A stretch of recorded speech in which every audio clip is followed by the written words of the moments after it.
You are officially in the loop.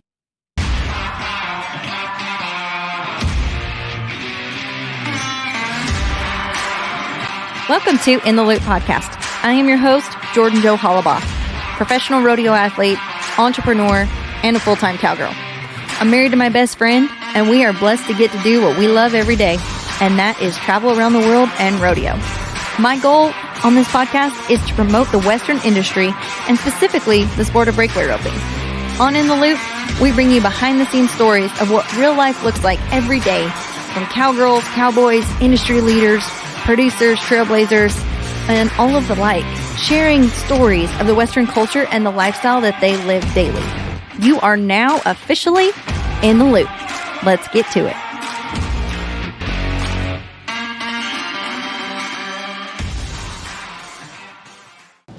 Welcome to another episode of Java with Jordan Jo. I am here with 15-time NFR qualifier Travis Graves, otherwise known as TG.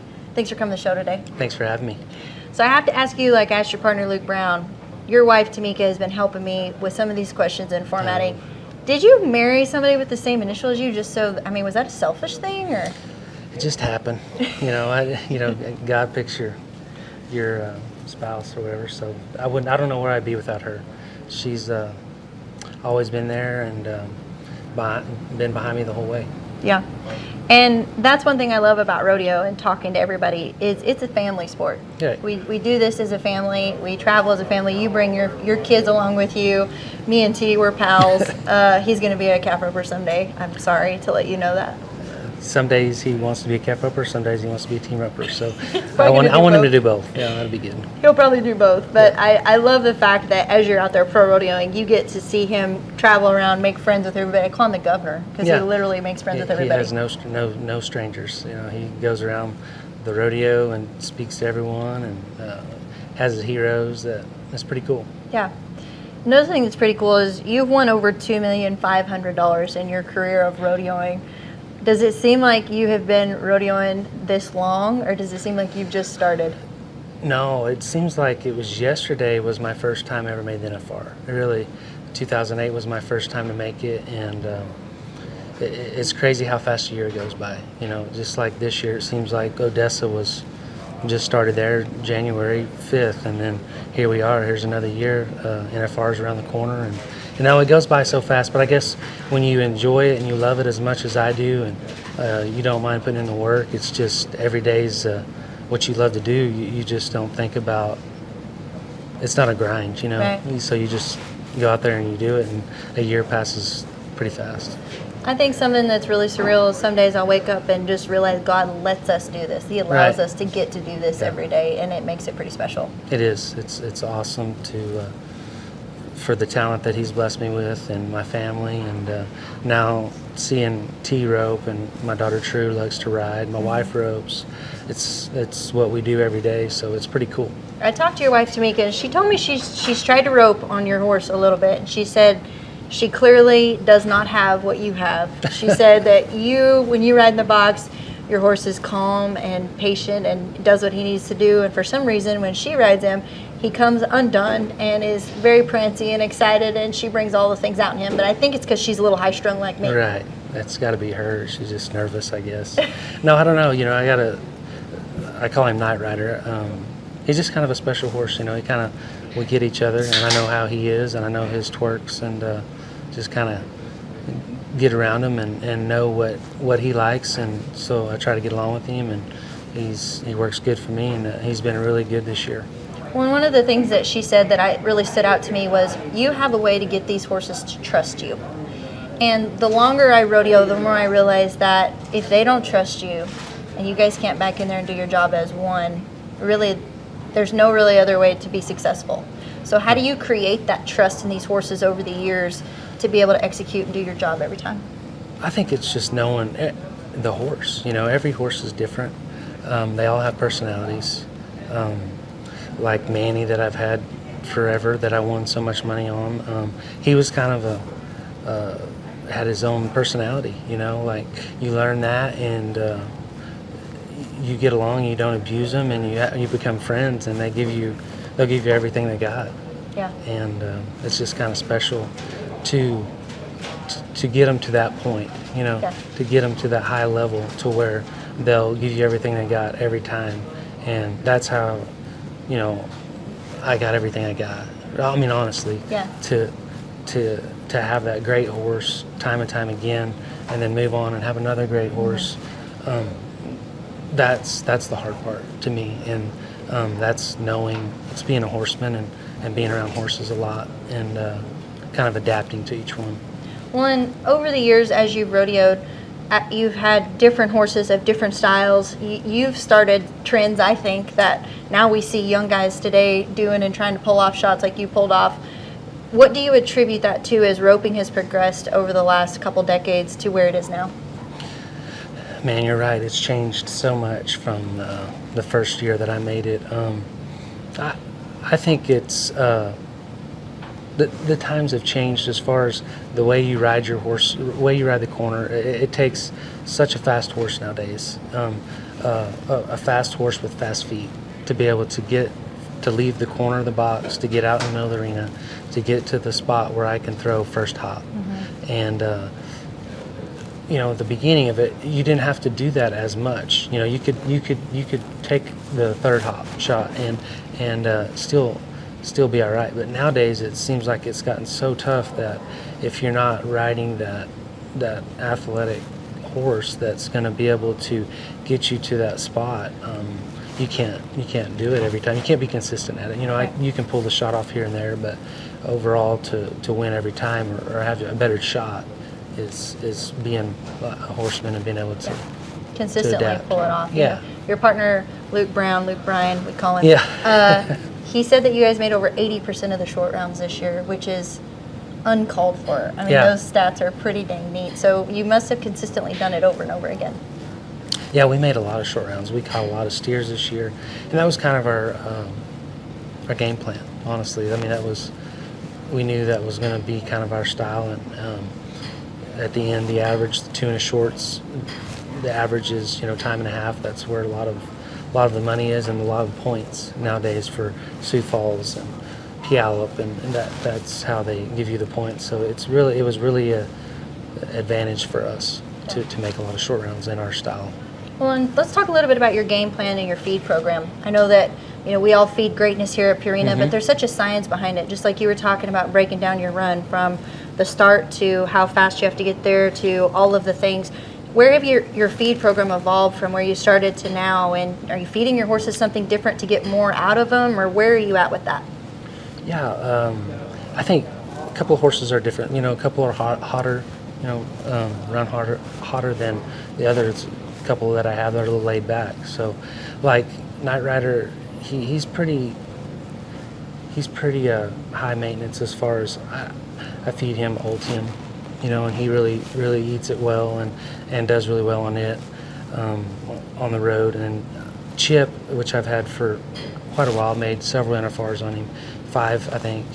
I hauled him some this year, and he gets only 200. It kind of gives him a little more step, a little more juice as far as wanting to run and keep him high energy. Right. When you first get these horses into your program, I know that a lot of horses fluctuate in and out of your program, but the good ones, they seem to stay. So how do you first introduce a horse that comes into your program and start them on a Purina plan? Do you feed a certain feed and then figure out what the horse needs, or where do you start with them? Yeah, and I can kind of tell just being around them, their personalities and how they are to be around. Like, hey, this horse is probably a candidate for the lazier, I'll probably feed it only 200, and that's where Chip Soup is. him up a Yeah, little kind bit. of soup him up. I get a little more out of him. And then, like, horses that's pretty high strung, I feed them Ultium. And then it's still a little bit hot, but it's still not as hot as the Omaline 200. That's kind of where how I do it. I've had good luck with both of those feeds. So, but it's changed so much. I'm from Jay, Oklahoma. When we started, the horse industry has changed so much. Oh, absolutely. And it has to do with the feeds. It has to do with the breeding and all of it. And that's another thing that's changed the sport also and made it quicker and faster. And everybody has learned and gotten so much better at seeing the importance of taking care of your animal, taking care of your horses. Right. That's because if we don't have a great horse, and we don't have a very good shot of winning. Well, and I think you hear over and over, everybody's fueling in the mind, body, emotion for yourself, fitness and nutrition. It's no different for our horses. We almost, for myself, I'm trying to do that more for my horse in all those aspects, to be able to present her to show up the best she can every day, and then I can show up and do my job. Yeah, get the best, all you can out of your horse with, Right. Every time. You can't have them too fat. Yeah. You can't have them too skinny. It's a little bit every day. Yeah. Just keep them in shape, feed them well, and have a feed program that works for that horse. Right. It's very important. Very important. Let's talk a little bit about in the arena. You have won consistently over and over again. You have one average title under your belt. Talk to me about what winning is to you. If you were going to tell somebody what it takes to win, what would that be and why? Winning is what drives you. It's that you want to get out and be the very best you can be to the competition. That's what drives me still to this day. I'm 40 years old, 15 NFRs, and still I want to go out there and try to be the very best I can be every time, and until I quit. I just want to be competitive, and I want to be at the top. That's what drives me still. And I think if you're a kid and you have that desire to be the best, that it's in you, and all you want to do is rope, or you want to try to improve your game somehow, some way, and it's either horses or roping or rigs or what, it's the business that we're in. You're just looking for that little bit of edge to drive you just a little bit better than somebody else, just a little bit, and that's a lot in our business. What would you say that edge is for you year after year, knowing that you're roping at this elite level and you've got to fight to stay there? I think it's horses. I really do. I think trying to get the best horse I get and more. You're always looking for, one's not enough. You have to keep looking for the next one. It never stops. And you're always just wanting to have the best partner you can, the best horse you can, and go the best rodeos you can, and work them and have a game plan and have your partner all on the same game plan, and then when that plan comes together, that's when you win. Right. What was your favorite memory inside the arena and outside of the arena this year? Inside the arena, I would have to say probably Pendleton this year. I think we won third this year, and it was a big steer for us. We really needed to catch and do well to get closer to sealing the NFR. And I was on Chip, which I've had forever, and he's just a special horse, and T rides him now, so it was just kind of special. And my whole family was there. T loves the rodeo. My wife loves it. It's just a cool rodeo. I mean, I tell anybody, if you ever want to go to a rodeo, go to Pendleton. Yep. It's just cool. Yeah. It just is. There's a lot of history, and I would say that win was probably the best this year. In the arena. What about outside of the arena? Outside the arena, after Sioux Falls, pulled it off, made the NFR, sealed the deal, and it was pretty special with me and Luke. Done it for a long time and been friends forever. And it was special. Well, and one of the things I love that he said is you set out to do what you wanted to do and you got it done. And knowing at the end of the day you got it done, it just gives you more confidence to continue. And you guys have a lot more to do. Yes, it's like I said, we've been great friends forever, and a lot of memories, a lot of blood, sweat, tears, and it was special to get it done. Well, and those are the things that as I walk away, and the more I rodeo, the more I compete. The wins are amazing. You love those things, but the memories are what you stick to. And it seems like instead of, oh, I won so-and-so rodeo, it's like, hey, you remember this time when Luke and I did this? Yeah. There's times, the highs and lows of rodeo, you're just like, man, doubt comes in. You're like, I don't know if we can pull this off. And then having a veteran partner that can say, hey, we got it. That's pretty special. Yeah. Well, you guys pulled it off. You got a lot more to do. Congratulations Thank on you. your 15th NFR qualification. Thank you. Thanks for stopping by and having a cup of Joe with me. And we'll see you later. Thanks for having me.